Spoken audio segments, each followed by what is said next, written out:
রাজ্যের বিভিন্ন এলাকায় দীর্ঘদিন ধরে অসমাপ্ত পড়ে থাকা সরকারি প্রকল্প ও জনস্বার্থমূলক কাজের অগ্রগতি খতিয়ে দেখতে শনিবার কমলাসাগর বিধানসভা কেন্দ্র পরিদর্শনে যান বিধায়কের একটি প্রতিনিধি দল। মুখ্যমন্ত্রী অধ্যাপক ডক্টর মানিক সাহার উদ্যোগে গঠিত 11 সদস্যের এই কমিটির নেতৃত্বে রয়েছেন কমলাসাগরের বিধায়িকা অন্তরা সরকার দেব। এদিন অন্তরা সরকার দেব সহ শাসক ও বিরোধী দলের মোট 8 জন বিধায়ক চাম্পামুড়া, শেখেরকোট ও ফুলতলি সহ বিভিন্ন এলাকা ঘুরে দেখেন। তারা বিভিন্ন সরকারি প্রকল্প ও দীর্ঘদিন ধরে অসমাপ্ত থাকা উন্নয়নমূলক কাজের বর্তমান পরিস্থিতি পর্যালোচনা করেন।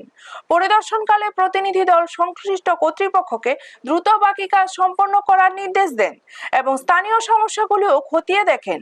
এই সময় তাদের সঙ্গে পঞ্চায়েতের প্রধান, উপপ্রধান এবং অন্যান্য জনপ্রতিনিধিরাও উপস্থিত ছিলেন। ব্যুরো রিপোর্ট, নিউজ তৎকাল 24।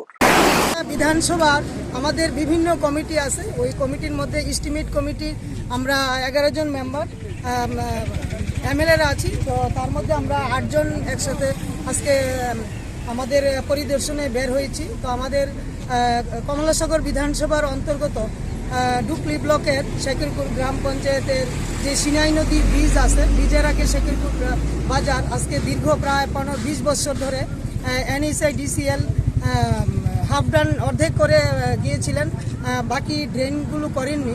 তো আজকে আমাদের যেই কিছুদিন আগে যে কমিটি হয়েছে, তো আমাদের রাজ্যের জনপ্রিয় মুখ্যমন্ত্রী শ্রদ্ধেয় ডক্টর প্রফেসর মানিক সাহাজির আমাকে যে গুরুদায়িত্ব দিয়েছেন যে এস্টিমেট কমিটির চেয়ারম্যান হিসাবে, সেই চেয়ারম্যান হিসাবে আজকে আমরা প্রথম আমার এস্টিমেট কমিটি প্রথম আজকে আমরা নতুন ফিনান্সিয়াল ইয়ারে আমরা বের হয়েছি।